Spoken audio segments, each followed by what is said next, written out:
পারিবারিক সীমা ছিল, একটা স্ট্যাটাস ছিল, তার থেকে তারা আরো গরিব হয়েছে, গরিব থেকে তারা আরো গরিব হয়েছে। প্রিয় ভাইরা, আপনাদের কাছে অনুরোধ, এই আওয়ামী লীগ সরকার, এই আমরা বাংলাদেশের ছাত্র জনতার গণঅভ্যুত্থানের মাধ্যমে দ্বিতীয়বারের মতো যে স্বাধীনতা অর্জন করেছি, সেই স্বাধীনতাকে নস্যাৎ করার লক্ষ্যে ষড়যন্ত্র এবং চক্রান্তে লিপ্ত আছে। আপনাদেরকে সাথে নিয়ে আওয়ামী লীগের এই ষড়যন্ত্র, এই চক্রান্তকে আমরা নস্যাৎ করে দিতে চাই ইনশাআল্লাহ। ইনশাআল্লাহ। প্রিয় ভাইরা, এই আওয়ামী ষড়যন্ত্রকে মোকাবেলা করার লক্ষ্যে আজ রেলিগেট বোর্ড প্রাঙ্গণে ৩ নং ওয়ার্ড বিএনপির আয়োজিত সুধী সমাবেশ অনুষ্ঠিত হবে। উক্ত অনুষ্ঠানে প্রধান অতিথি হিসেবে উপস্থিত থাকবেন খুলনার গণমঞ্চের নেতা, খুলনা ৩ আসনের ধানের শীষের কান্ডারি আলহাজ রফিকুল ইসলাম বকুল ভাই।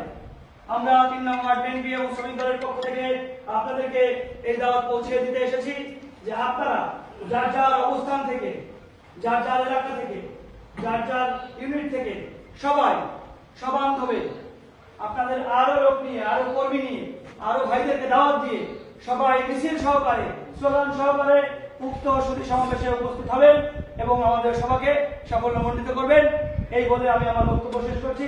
আল্লাহ হাফেজ। বাংলাদেশ জিন্দাবাদ, বাংলাদেশ জাতীয়তাবাদী দল জিন্দাবাদ, ৩ নং ওয়ার্ড বিএনপি জিন্দাবাদ।